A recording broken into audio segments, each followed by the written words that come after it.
Salut à tous, c'est Mathieu Loubière, je suis très heureux de vous retrouver pour un nouvel épisode du podcast de GMK.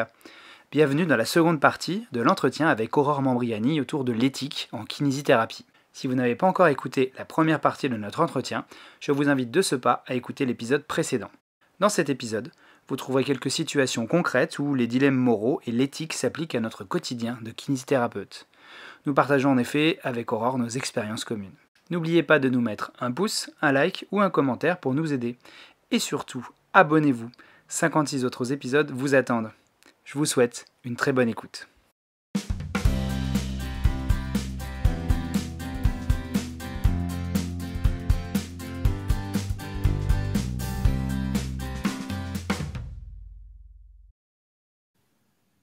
Alors, et du coup, je vais te poser une autre question, parce que là, on est centré sur le patient. Mais plus à la déontologiste et à l'éthique, ça soulève deux questions. Déjà, qu'est-ce qu'on fait aussi de ce que souhaite le kiné ? Parce que dans l'équation, il y a deux personnes. Et la deuxième chose, la déontologie, est-ce que c'est pas aussi, à des moments, s'obliger la nécessité, enfin se donner la nécessité d'amener le patient sur un chemin qui pourrait paraître pour sa santé a priori plus vertueux. Voilà, pour des trucs, alors bien sûr, c'est pas dans tous les cas, mais je prends un exemple typique. On va prendre le lombalgique chronique qui ne bouge pas et qui a besoin quand même de se remettre un petit peu en charge, etc. Être déontologique, c'est peut-être aussi à un moment donné mettre en place tout ce qu'on peut pour pouvoir lui proposer une porte de sortie vers a priori une situation qui pourrait nous paraître meilleure. Donc, qu'est-ce qu'on fait de ce que veulent les kinés ? Et qu'est-ce qu'on fait de cette déontologie qui nous impose quand même de justement la bienfaisance et d'aller plutôt dans ce qui nous paraît être vertueux pour le patient ? Alors, la déontologie, ce qu'elle nous dit, c'est que on doit avoir les soins les plus consciencieux possibles. On doit donner la meilleure information possible et on doit communiquer de façon à ce que le patient comprenne le mieux possible ce qu'on essaye de lui faire passer. Une fois que tu as fait tout ça, après, si ton patient il reste dans son schéma et qu'il ne veut pas en bouger, en fait, il faut essayer de comprendre pourquoi il ne veut pas en bouger. Et bien sûr qu'on a des patients, en fait, des fois, on a des patients qui sont aussi rigides parce qu'il y a d'autres choses derrière qui font qu'ils sont parfois obligés de rester dans cette rigidité. Tu sais, il peut y avoir des facteurs liés au travail, aux représentations familiales. Et ça, c'est pas des choses que peut-être le patient va vouloir dire, parce que des fois, ça veut dire aussi avouer des choses. Mais en tout cas, ta déontologie, si tu informes correctement ton patient, si tu communiques correctement et si toi, tu proposes des soins qui sont consciencieux, ben en fait, tu as fait ton taf. Si après, toi, c'est pas dans tes valeurs, c'est ça ta deuxième question par rapport Ouais, ma première question, c'est qu'on a beaucoup parlé des Ouais. valeurs, attentes, représentation des patients, et ça, je te rejoins là-dessus. Mhm. Maintenant, j'aime bien aussi, moi, dans mes discours, quand j'en parle dans le monde que je vois, c'est que je trouve que les kinés que je rencontre, il y a une partie qui parfois s'oublie. Sous-entendu, je vais prendre un exemple très simple.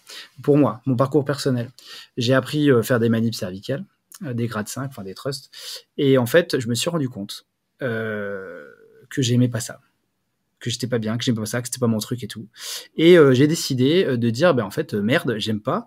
Et comme j'aime pas en plus, probablement que je le fais mal, je le fais moins souvent, j'envoie du non-verbal. En fait, j'ai décidé de m'écouter et je veux plus le faire, en fait. J'ai décidé d'arrêter de le faire. J'ai des alternatives, mais je veux plus le faire. Face à un patient qui me demande un autre cas typique, je sais pas, un sportif du dimanche, sportif de haut niveau amateur, hein, des fois c'est ça, et qui me dit ouais, tu veux pas me mettre une craquée, j'en ai besoin, c'est ce qu'il me faut pour aller mieux. En fait, tu vois, après je me dis en fait non, parce que parfois je me pose la question, il faut aussi pas forcément s'oublier par rapport à ce qu'on apprécie faire, ce qu'on aime faire, et l'équation, c'est pour ça elle est à deux en fait, tu vois, il y a les attentes, mais il y a aussi nous. Et alors justement, toi, ton point de vue par rapport à ça, comment tu positionnes la posture du kiné qui peut aussi avoir envie de faire des choses qu'il aime et d'autres qu'il n'aime pas?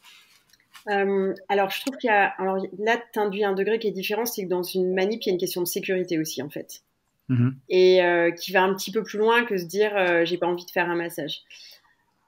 Après, il y a vraiment une question de contexte, c'est-à-dire que si dans le cabinet vous êtes 10 et que ton patient il vient et dit ouais, je veux absolument un massage, et toi tu dis bah écoutez, si vous voulez voir un massage, allez plutôt voir mon collègue. ça n'a pas beaucoup d'impact en fait sur le patient. Et tu peux lui Ouais. expliquer, tu peux lui dire, bah écoutez, moi ma préférence c'est vraiment les exercices et voilà. Si t'es dans un cas où t'es le seul kiné à 30 km à la ronde, euh, Là, c'est différent, ce cas-là aussi. c'est ça. Et On parle de la manip, mais voilà, le massage. Alors sinon, on va prendre un truc plus consensuel. Tu n'aimes pas.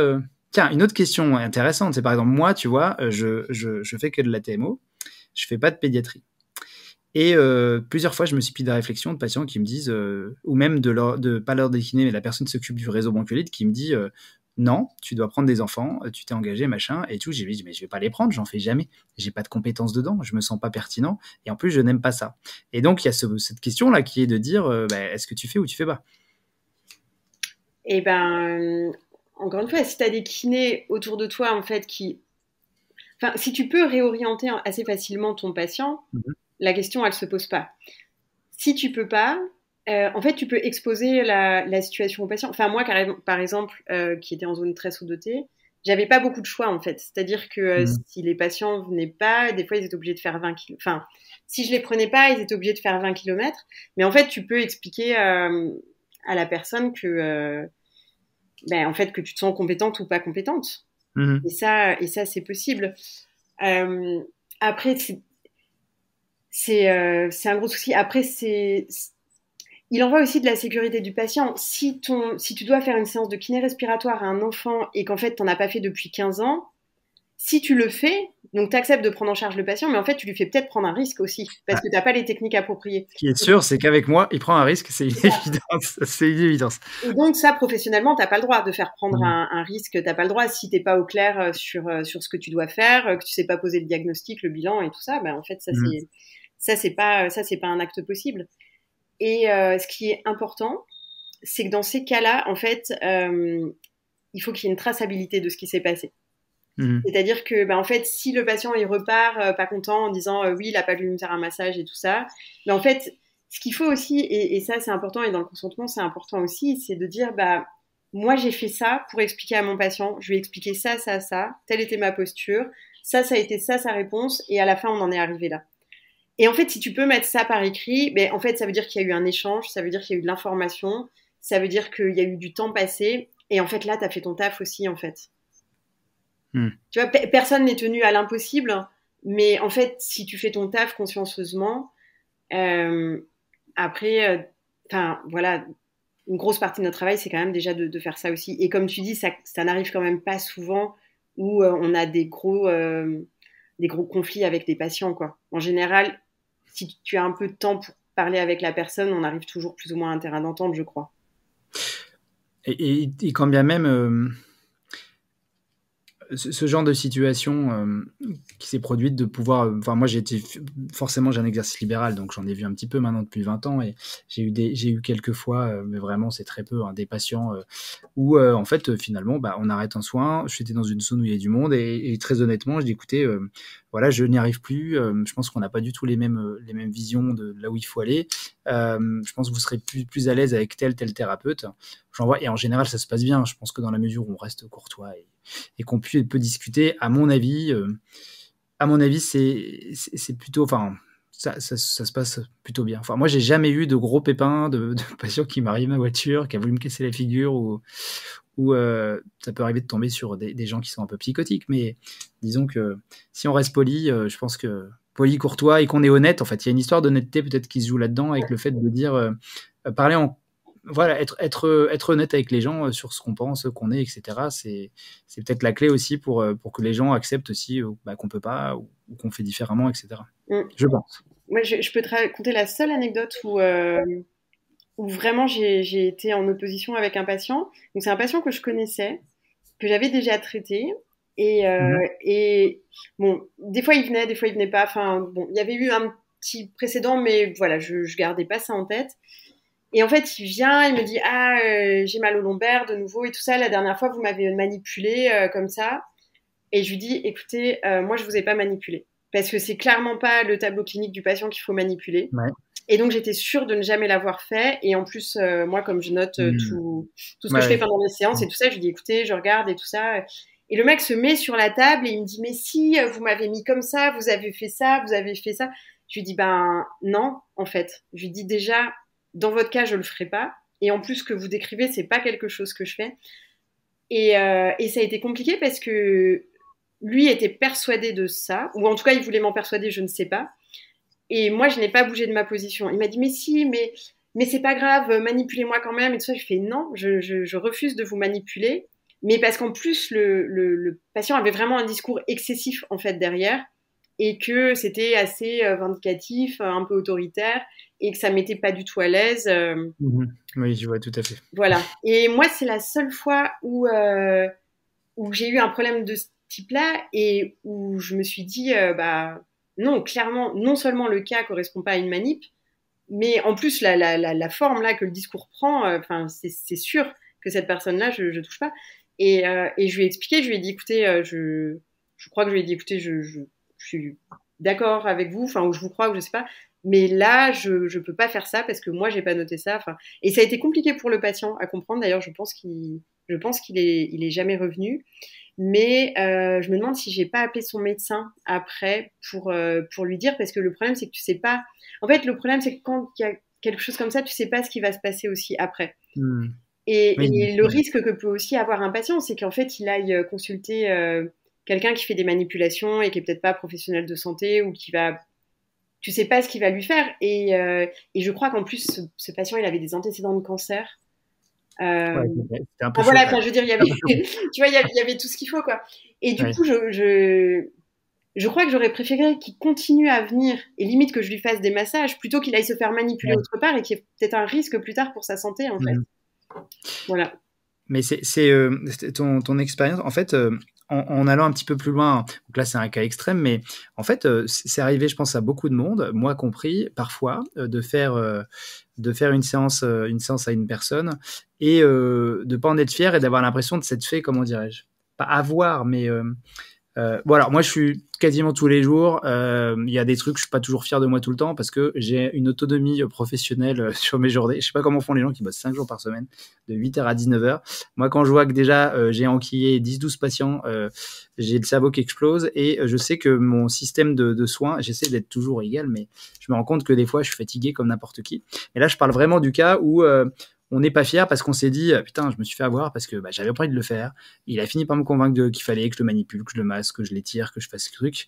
Et en fait, des fois, moi, tu vois, je suis pas fier de moi en me disant, putain, en fait, peut-être qu'à un moment donné, je me suis oublié en me disant, ce truc-là, non, j'aurais dû tenir, quoi. Et c'est dur, ça. Quand on est fatigué, quand les gens insistent, quand on a envie de faire plaisir. Je trouve que c'est une question qui est complexe. Ok, mais qu'est-ce que tu perds, en fait, si tu fais ce que le patient il demande? C'est quoi, qu'est-ce que ça te pose comme problème? C'est pas que ce que le patient qui demande, c'est le fait justement que quand tu es convaincu que pour une personne, je prends ton patient, quand tu es convaincu que c'est pour une personne que ce serait pas bien de lui faire et que tu le fais, tu peux aussi avoir des regrets de te dire, eh ben putain, j'aurais peut-être dû tenir ma barque et pas proposer ça parce que pour toi, dans tes valeurs à cet instant-là, tu penses que c'était pas forcément ce qu'il lui fallait. Et c'est pas évident, je trouve, moi ça m'est plusieurs fois arrivé où je me suis dit là j'ai déconné, j'aurais pas dû, pour moi j'aurais pas dû faire ça, c'était pas un soin qu'il fallait, j'aurais pas dû entre guillemets me faire avoir, c'est un terme un peu fort, mais la situation a fait que j'ai fait quelque chose que je voulais pas, tu vois. Ok. Et le patient, lui, il est ressorti comment? Ouais, je me rappelle plus, hein. Non, Je te mais le dis après.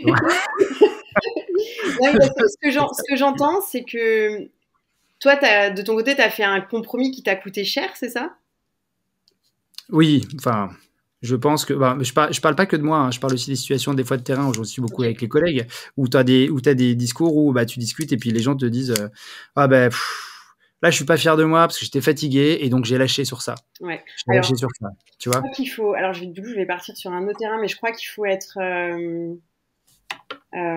je crois qu'il faut être quand même sympa avec soi-même et la profession. C'est Ouais, qu'on excusez, travaille quand même dans des conditions qui sont pas forcément super évidentes. Et comme tu dis, en fait, si on se dit qu'on doit prendre 20 personnes dans la journée, ou des fois plus, ou des fois un tout petit peu moins, c'est normal qu'on soit fatigué. Et en fait, c'est difficile. Et moi, c'est aussi une des choses qui m'a fait quitter mon cabinet en libéral. C'est-à-dire que, en fait, si tu veux donner beaucoup d'attention aux gens, avoir du temps, bien faire ton bilan, bien faire ton traitement, bien donner l'information, bien communiquer, bien tout ceci, En fait, on n'a pas le système qui permet de faire ça. Bien Et, sûr. et ça, du coup, c'est un dilemme moral ou éthique Oui. pour nous-mêmes. Mais je crois que, enfin, juste, c'est normal qu'on lâche de temps en temps. Et Mhm. je pense même que c'est sain. Et en fait, des fois, quand on lâche, moi, je trouve qu'il y a des patients qui sont super contents et qui sont des fois plus enclins, quand ils reviennent la fois d'après, Mhm. à se dire, ah, bah, la dernière fois, vous m'avez étiré, vous m'avez fait un massage, bah, c'était cool, venez, allez, on fait des exercices Mhm. là. Et du coup, je trouve que ça peut amener aussi du positif dans la séance. D'ailleurs, c'est rigolo, mais je pense que tu as aussi connu ça. Il y a des jours, en fait, tu es vachement fier de ce que tu as fait. Parce que tu te dis, là, j'étais bien, j'ai cherché, je le sens bien et tout. Tu vois les patients une semaine après. Et tu as l'espèce de loi des séries où ils te disent tous, putain, ça va pas mieux, ça a pas été après la dernière fois. Et puis il y a des fois, tu es fracassé, tu es en mode automatique sur ce qui est le plus simple pour toi psychologiquement. Donc il y en a, ça va être des massages. Moi, c'est les PA. Moi, je fais des PA à tout le monde, j'adore. C'est un peu mon mode automatique, tu vois, Ouais. quand je suis fatigué. Il y en a, ça va être les exercices. On va faire ce qu'on a l'habitude de faire, ce qui est le moins coûteux pour nous, je pense. Et là, tu dis, putain, bon, allez, je vais être bien avec moi-même, j'étais fatigué. Et les gens, ils reviennent et ils te disent, waouh, ça va, là, vraiment, vous avez trouvé ce qu'il fallait et tout. Et donc, des fois, tu as cette espèce d'incompréhension absolue qui est que tu as voulu bien faire, tu étais sûr de toi, et là, les gens sont foirés. Et puis l'inverse, un jour où tu étais crevé en mode automatique en système 1, et là, paf, tu as fait ta journée de ouf où les gens te disent que tu as fait des miracles. Et tu as ce côté des fois un peu ingrat, je trouve, qui est rigolo après d'en discuter, mais je sais pas comment on explique ça. Bon, après, c'est peut-être le hasard aussi. Hein. Je sais pas si tu as déjà connu ces situations-là. Alors, j'ai déjà connu cette situation-là, évidemment. Mais en fait, ça montre aussi il y a beaucoup, beaucoup de paramètres qui Ouais, jouent. évidemment. Hmm. Et alors, je vais juste rajouter un autre truc drôle, c'est que moi, les fois où ça m'est arrivé comme ça, d'être un peu en mode automatique et que le patient revienne la fois d'après en disant ouais, ce que vous avez fait là, c'était trop bien, c'est complètement les jours où je ne note rien à ce moment-là dans Oui, la fiche patient. exactement Tellement je pareil. me dis, mais non, mais je vais pas noter ça. En fait, c'était Oui. nul.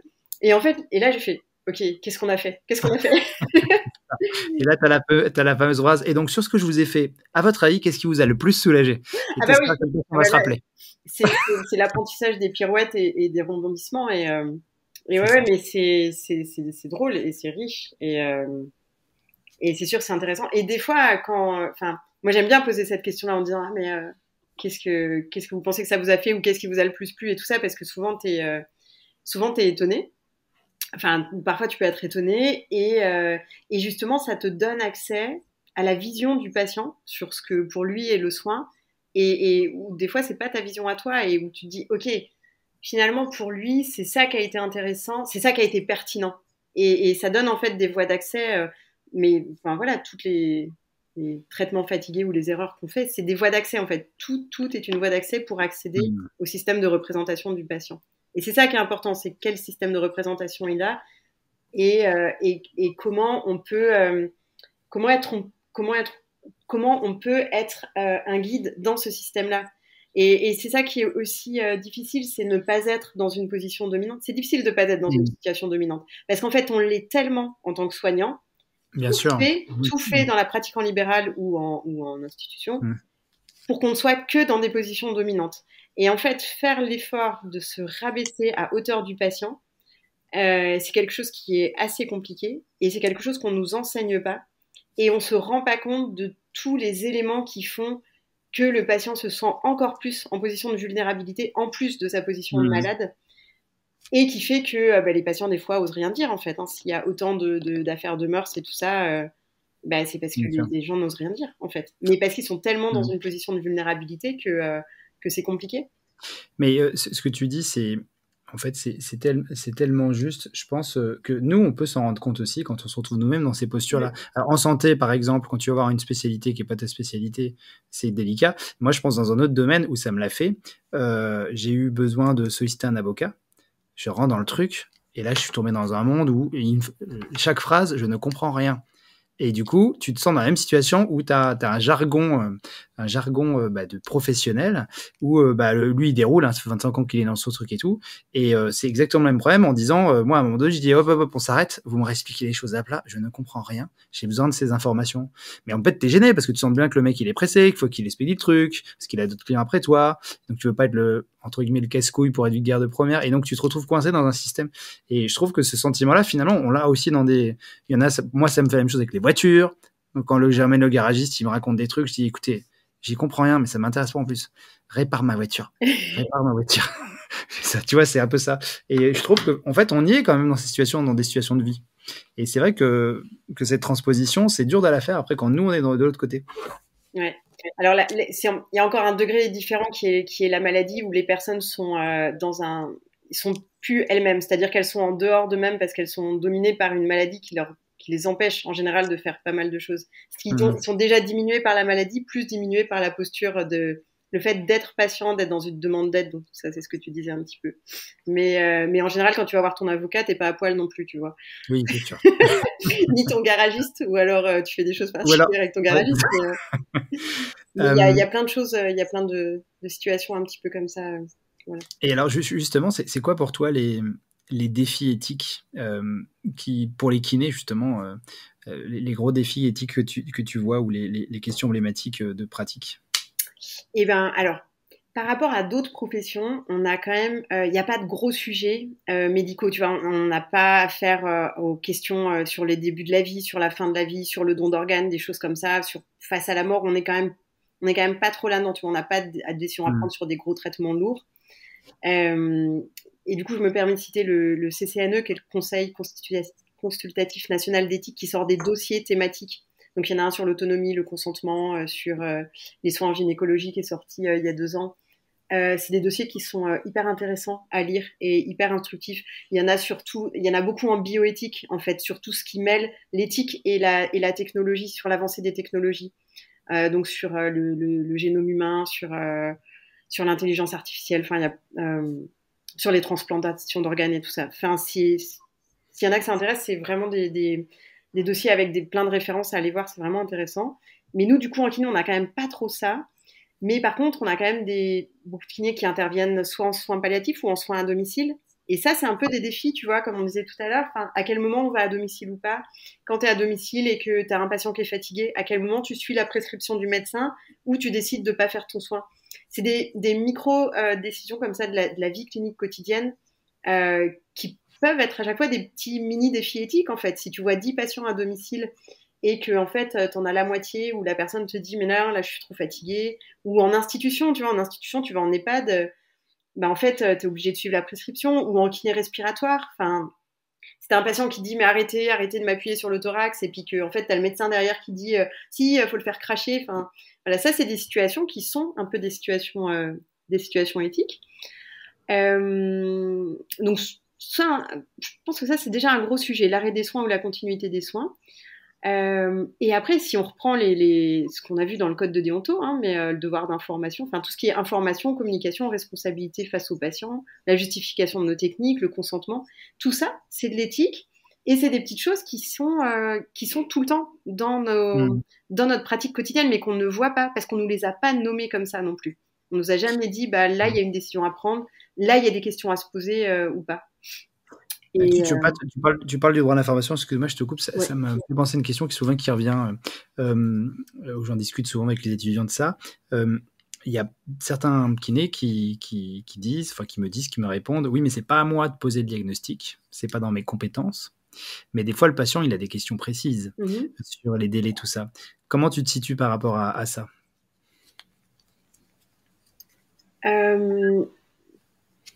Ben, en fait, c'est pas à nous de poser un diagnostic, bah, on pose quand même un diagnostic kiné. Enfin. Après, ça veut dire quoi? Dire un nom de pathologie, c'est ça? Par exemple, je te donne un exemple moi, qui m'était arrivé, où c'est vrai qu'à l'époque, j'étais jeune kiné. J'ai une patiente qui avait une SLA, une maladie de Charcot, qui était en phase, et c'était une patiente qui était dans le déni. Et le diagnostic était posé, donc je fais plusieurs séances, et au bout de 4-5 séances, cette patiente, je me suis dit, mais monsieur Loubière, la rééducation n'avance pas du tout, je ne peux toujours pas utiliser mes mains, quand est-ce que ça va revenir? Et alors là, à l'époque, le Mathieu, il n'était pas hyper serein. Parce que je lui dis, qu'est-ce que vous avez compris de votre pathologie? Et donc là, je sais plus ce qu'elle me raconte, mais elle me dit, ouais, bah, j'ai compris que c'était neurologique, mais voilà, j'aimerais savoir comment ça va revenir. Et alors là, tu es là, et là, tu te dis, qu'est-ce que je fais? Parce que c'est un moment délicat quand même, parce que est-ce que j'annonce ou j'annonce pas? Et à l'époque, je sais que j'avais botté en touche, tu vois. Ouais. Je pense que là, pour le coup, c'est important d'en reparler déjà avec le médecin. Parce que après, ça, c'est un peu la version de la patiente. Peut-être que Bien le sûr. médecin, il va te dire, Ouais. si, en fait, on en a déjà discuté, mais elle essaye peut-être d'avoir un autre avis et tout ça. Pour le coup, Mm. là, et ça, c'est de l'éthique aussi, c'est-à-dire que dans l'éthique, quand tu confrontes les visions, et souvent, tu confrontes les visions d'une équipe soignante autour d'un patient. Mm. C'est que toi-même, tu te poses des questions, mais souvent, il y a la confrontation avec les autres personnes qui s'occupent de la patiente ou du patient. Et de se dire, bah, toi, qu'est-ce que tu connais de cette patiente-là? Toi, qu'est-ce que tu connais? Et comment on cerne le cas pour justement l'orienter le mieux possible pour ce qui serait, ce qui serait bien pour la personne. Alors, j'aime pas trop dire ça, mais Oui. comment on accompagne le mieux la personne, en fait. Et là, pour le coup, je pense qu'il faut essayer, comme tu as fait, peut-être botter un peu en touche et se rapprocher des autres Mm. protagonistes de l'équipe et dire, OK, vous en êtes où avec cette patiente? Parce que, évidemment, effectivement, soit elle a rien compris, soit on lui a rien expliqué, soit elle est dans le déni, mais du coup, peut-être c'est une psychologue ou un psychologue qu'elle doit voir. Enfin, voilà. Mais Mm. c'est effectivement des questions délicates et qui demandent de la coordination. Mm. Oui. Et je l'évoquais la semaine dernière, il se trouve que hasard du calendrier, je suis tombé sur une patiente, j'en ai partagé, qui m'a dit qu'elle s'était fait engueuler par son radiologue parce qu'il n'avait pas le temps, qu'elle n'avait pas de diagnostic. Et je pensais à ces questions éthiques-là aussi qui sont, quand un de nos patients a été en situation où s'est senti violenté ou engueulé, etc.,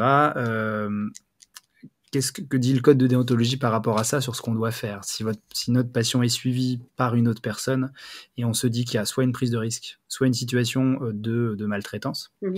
euh, comment on se situe, nous, en tant que professionnels, avec ça? S'il y a de la maltraitance par rapport à un autre professionnel de santé? Pas que maltraitance physique, hein, je parle Oui, aussi de oui, maltraitance. oui, bien sûr.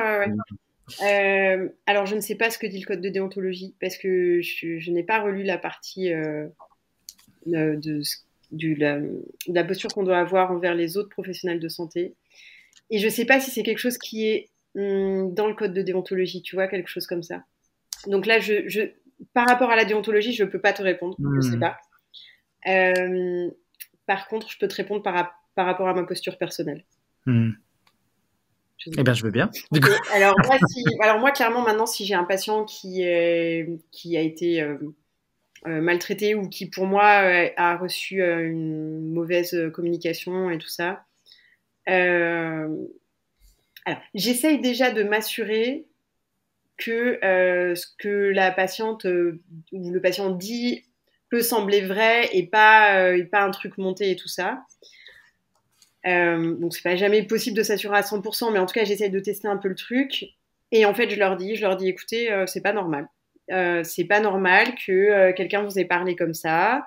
Vous avez des droits, vos droits c'est ça, ça, ça. Si ça n'a pas été respecté, euh, vous avez euh, vous avez le droit de le dire, de vous plaindre. Enfin voilà. J'essaye. Alors peut-être c'est une petite déformation parce que effectivement j'ai été beaucoup là dans mon sujet du consentement et des gens qui n'osent pas parler et tout ça. Mais j'essaye plutôt de redonner du pouvoir aux patients Hmm. euh, parce qu'on leur en prend beaucoup en fait, que eux n'en prennent déjà pas beaucoup et qu'on leur en prend beaucoup. Donc je leur dis mais en fait vous avez le droit et ça c'est pas normal. Et si jamais ça vous arrive de nouveau, enfin voilà, vous pouvez faire telle ou telle démarche et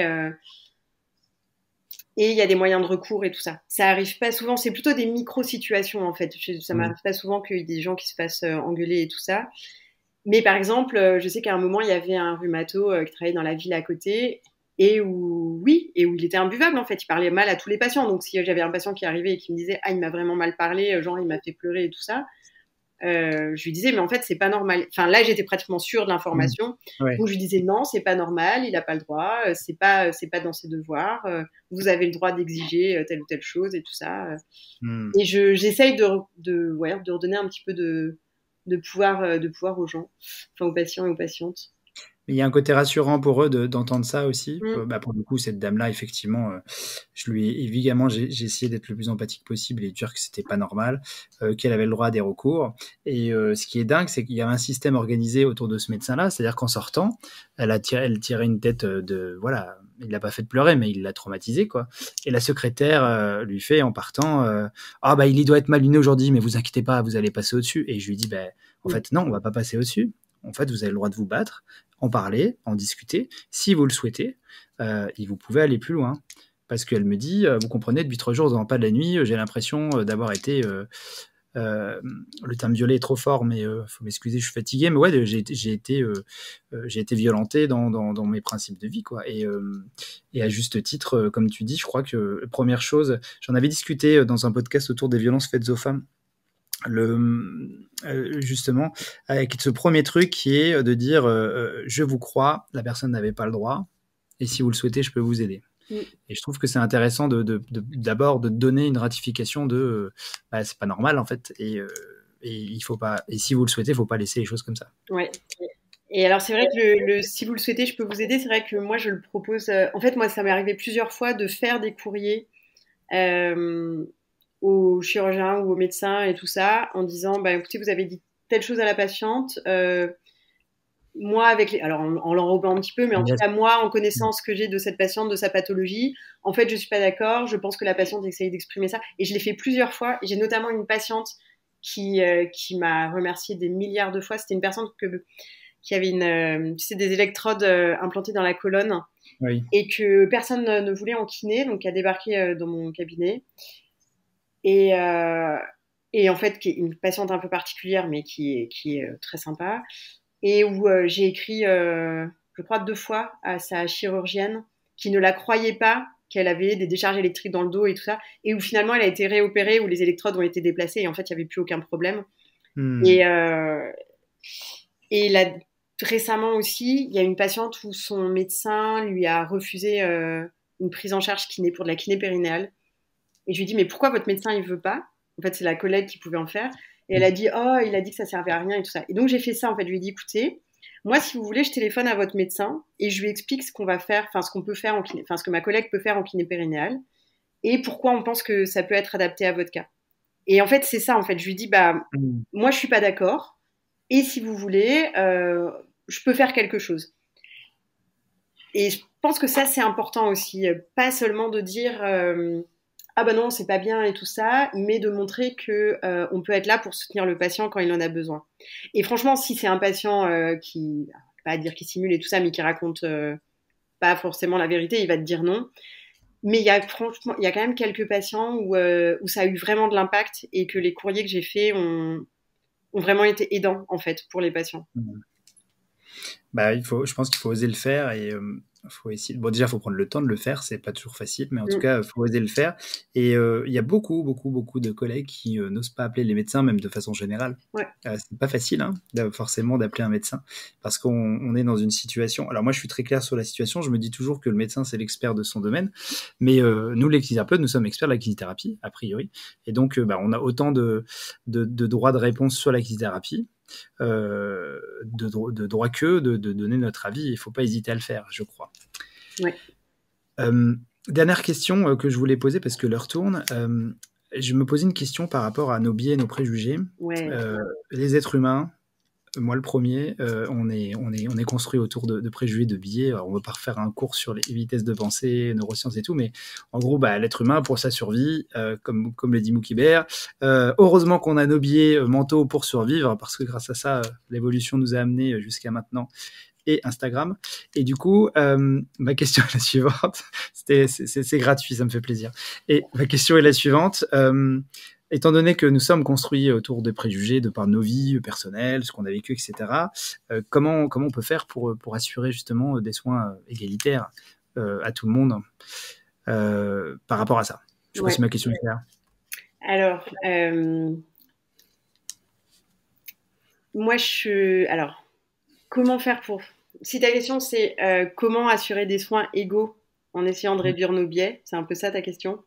Tout à fait. Et en fait, la réponse, c'est un peu comment on fait pour réduire nos biais, et en fait, est-ce qu'on en a envie? Alors déjà, en avoir envie, je crois que c'est déjà une grosse, grosse partie. Et en fait, si on a envie de réduire nos préjugés, une des choses importantes à faire de mon point de vue, c'est de se renseigner sur ce qu'on ne connaît pas et de s'informer sur ce qu'on ne connaît pas. Et Si on veut donner des soins égaux, c'est donner des soins justes et c'est de lutter contre les injustices. Et il y a une forme d'injustice qui existe. Donc il y a des formes d'injustice qui s'appellent les injustices épistémiques. Il y a plusieurs formes d'injustice et il y en a une, c'est l'injustice de contribution. C'est-à-dire que, alors c'est développé par Christy Dodson, qui est une philosophe, et c'est quand tu as une classe privilégiée qui refuse de connaître d'autres ressources, ce qui fait que ça réduit au silence certaines personnes et ça leur permet pas de contribuer à la création du savoir. Ça peut s'appeler aussi le phénomène d'ignorance active. Et c'est l'effort qu'on peut faire de manière active pour éviter de prendre connaissance de vérités qui pourraient être déplaisantes à entendre quand on est dans une position de domination sociale. C'est-à-dire que, tu parlais de violences faites aux femmes, par exemple. Ne pas vouloir, si tu es dans une position dominante et que tu es un homme dans une bonne position sociale, blanc, hétéro, machin, et que tu refuses de t'intéresser au combat des violences faites aux femmes, et ben ça s'appelle de l'ignorance active. Et ça contribue à des phénomènes d'injustice. Et si tu veux lutter contre ça, ben en fait, il faut aller s'informer, il faut lire, il faut écouter. Et je dis écouter parce qu'en fait, il y a des milliards de ressources maintenant qui existent et ça peut être des milliards de témoignages, même des témoignages qui ne sont pas forcément des témoignages de patients et de patientes, mais de savoir qu'est-ce que l'autre vit en fait et comment il vit son problème lié à sa minorité, lié à son genre, lié à sa socialisation. Et il y a aussi beaucoup de bouquins qui existent là-dessus et beaucoup de témoignages de patients et de patientes. Et je pense que si déjà on faisait ça, si on essaye de changer notre regard et de se mettre à la place de l'autre, ben c'est déjà une façon de remettre en question sa vision et de réduire un petit peu nos préjugés, en tout cas. Et ça, je trouve que vraiment c'est important. Et il y a vraiment beaucoup de gens qui ne s'informent pas parce qu'ils n'ont pas envie, parce que c'est un effort en fait, et parce que tu sais que tu vas entendre ou lire des choses face auxquelles tu n'as pas envie d'être en fait. Et qu'en fait c'est vachement plus confortable de rester dans son domaine, de rester avec son cercle d'amis, de rester en fait dans ce qui est confortable pour la pensée. Alors bien sûr des fois c'est pas le bon moment, des fois c'est pas la bonne période, des fois on n'a pas l'énergie et tout ça, mais allez écouter les autres qui sont vraiment dans des choses, dans des paradigmes différents, qui sont dans des représentations différentes. Enfin, allez écouter des podcasts sur ce que vivent les personnes en situation de racisme. Enfin, moi, je sais que c'est quelque chose que j'ai pas du tout, c'est pas que j'ai jamais vécu, mais en fait, on ne peut pas s'imaginer quelles difficultés l'autre peut vivre en fait, et on peut pas être à sa place. Mais en tout cas, on peut écouter. Et rien que d'écouter, mais en fait, ça va te permettre de peut-être prendre en charge tes patients différemment. Ok. Je pense aussi, pour avoir conscience de nos biais, nos préjugés, déjà, faut être au courant que ça existe et qu'on en a. Comme pour aller, je vois le film, mais je me souviens plus de l'acteur qui citait avant d'aller mieux, il faut accepter d'aller mal et on pourrait prendre un constat sur nous. Et ça, peut-être, c'est la première marche de se poser des questions. Et comme tu dis, effectivement, si on croise pas d'autres personnes, nous, on a quand même de la chance dans notre métier d'être face à quand même une pluralité de personnes avec une altérité, avec des différences, etc. Et je trouve qu'on a quand même un métier très riche parce qu'on voit tout un tas de gens différents. Et peut-être que ça permet déjà de voir que des gens sont différents de nous. Mais peut-être le premier truc, c'est effectivement de prendre conscience qu'on est biaisé et qu'on a tous des représentations. J'ai envie de te poser une question. Qui n'a pas forcément attrait à la situation politique, la kiné, tout ça, parce qu'on a déjà dit pas mal de choses. Je vais te poser une question par rapport à un bouquin, ou plusieurs bouquins, comme ça, que tu as apprécié récemment, ou qui t'ont marqué, pas forcément dans le champ de la kiné, pas forcément dans le champ de l'éthique, ou aussi dans ce champ-là. Est-ce que tu penses à un ouvrage en particulier ou... peut être aussi ce que tu es en train de lire en ce moment, par exemple, si tu n'as pas d'idée. Alors là, j'ai commencé un livre, mais c'est plutôt un roman sur Spinoza. Euh, euh, Le miracle Spinoza? non, mais c'est presque ça. Mais je l'ai Le commencé. bonheur selon Spinoza? Non, c'est pas ah, je sais plus, je te le dirai. Mais j'ai commencé 30 pages seulement. Donc, on va me dire, je commence l'éthique, mais... Qu'est-ce que je pourrais te citer comme bouquin? C'est un peu le truc, il y en a tellement sur ma table de nuit que t'en citais un. c'est c'est assez difficile. Écoute, je vais parler de celui-là qui est juste à côté de moi, peut-être sur le bureau, où je peux parler de celui-là parce que ça parle du consentement et c'est quand même un livre qui est aussi un petit peu grand public. C'est un livre de Manon Garcia, donc qui est une philosophe et qui a bossé beaucoup sur le consentement, qui s'appelle La conversation des sexes et qui pose la question de savoir comment on peut faire pour que pour qu'on ait toujours pour qu'on ait des rapports égalitaires qui soient plaisants pour tout le monde en fait. Et je m'en suis beaucoup servi pour faire des parallèles en fait avec le soin, parce que en fait dans mon mémoire là de master et même celui de DU, en fait j'ai essayé de voir la littérature qu'il y avait sur le consentement en kiné en France, mais en fait il y en a pas, donc ça allait relativement vite. Et en fait il y a peu de choses sur le consentement en kiné, parce que en fait justement quand on parle de consentement, on parle beaucoup de gros défis éthiques en fait justement sur bah ouais le début de vie, la fin de vie, le don d'organes, des choses comme ça. Mais en fait sur les petits défis éthiques au quotidien liés au consentement, bah en fait il y a rien, il y a pas grand, enfin non il y a rien. Et du coup j'ai été obligée d'aller chercher dans dans les autres sphères, donc dans la sphère liée à la religion, au mariage, sur ce que c'était le consentement, et notamment sur la sphère sexuelle, parce qu'en fait, pour le coup, là, il y a beaucoup de littérature, et il y a notamment beaucoup de témoignages qui ont fait suite à, à MeToo, et où là, j'ai pu en fait aller piocher des choses et faire des parallèles avec le soin. Alors, c'est pas exactement le même parallèle, parce que c'est quand même pas le même monde entre la sexualité et le soin, mais il y a des choses qui sont similaires et qui sont intéressantes. Et voilà, bah ça par exemple, s'il y a des gens qui se posent des questions sur le sexe égalitaire et juste sur l'égalité dans le couple aussi, en fait c'est un sujet que j'aime beaucoup parce que ça parle juste d'égalité dans les relations humaines. Et qu'en fait, à un moment, si tu mets de l'égalité quelque part, tu l'appliques partout finalement. Et qu'en fait, c'est pas un concept, alors c'est un concept qui est enfin vraiment qui est là dans les soins, qui est un peu malmené. Et moi, je vois passer des choses un peu sur les réseaux sociaux qui parlent de consentement. Alors c'est super, déjà qu'on en parle, mais c'est quand même un peu déformé et c'est un peu dommage. Mais parce que c'est aussi un concept qui est riche et qui est lourd de sens.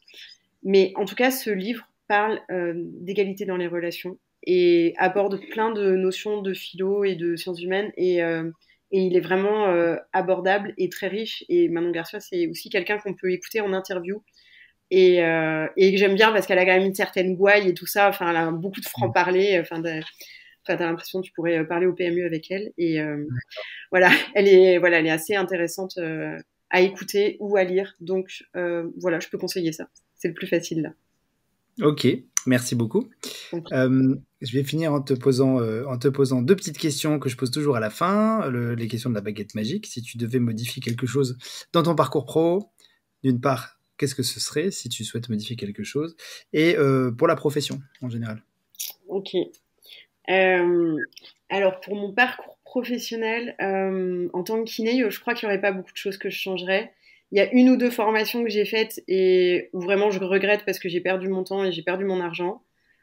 Mais pas beaucoup, je crois. J'en ai deux ou trois en tête. Mais sur peut-être la trentaine de formations que j'ai fait, ça va.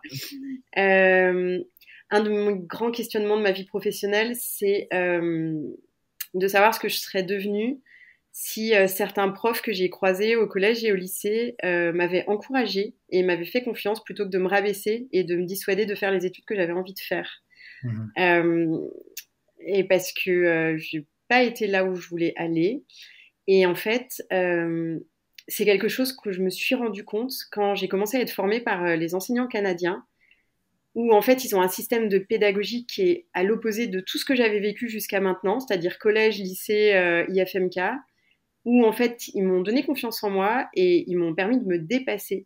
Et c'est vraiment le plus gros remerciement que j'ai à leur adresser parce que je sais pas si j'en serais arrivée là si on m'avait pas donné ce petit coup de pouce, mais je sais que tu es capable d'y arriver et tout ça. Enfin, ça a vraiment été marquant pour moi. Et du coup, en contrepartie, je me suis dit, mais ça a vraiment été des connards, ces gars, ces gars là au collège et au lycée qui m'ont dit, ah, t'es pas capable de faire ça, voilà. Et en tout cas, ce truc de confiance et de pouvoir se dépasser, ça, pour le coup, c'est vraiment quelque chose que je tiens fort à implémenter dans les cours qu'on donne là chez Apex et Mesca, cette pédagogie, cette espèce d'horizontalité et de confiance bilatérale et de dire ok, si tu me poses une question, c'est que moi j'ai mal expliqué quelque chose peut-être dans le cours et tout ça. Enfin voilà ce truc là. Donc voilà, c'est une question que je me pose et que je sais pas si je changerais mon parcours professionnel, mais en tout cas voilà, je me demande ce qui aurait pu se passer. Voilà. Et sur les décisions prises par la profession, je crois que je me garderai plutôt de critiquer les décisions politiques parce que c'est toujours bien, bien plus complexe que ce qu'on voit de l'extérieur. Peut-être j'aimerais bien que les gens s'informent plus avant d'ouvrir leur bouche des fois, quels que soient les acteurs de la kiné, que ce soit autant sur les réseaux que des fois les politiques, parce que en fait, du coup, pour côtoyer un peu les deux, des fois j'ai l'impression qu'il y a des gens qui parlent de sujets pendant des heures, mais ils se trompent des fois sur les définitions ou ils défendent un truc sans le défendre bien. Donc peut-être, voilà, j'aimerais bien que les gens s'informent un petit peu plus des fois avant de parler. Voilà. Après, il y a évidemment des directions que j'aimerais bien que la profession suive. Mais plutôt qu'une grosse baguette magique, je pense que un peu comme toi, tu vois, j'essaye de travailler un peu à mon petit niveau, par différentes actions, par différents petits trucs. Je sais pas si c'est un coup de baguette magique qui pourrait changer quelque chose, je pense. Mais ouais, c'est difficile parce que des grosses décisions, ça implique tous les kinés ou pas. Enfin, c'est vraiment un peu compliqué la politique décisionnaire, mais voilà, bon, bref.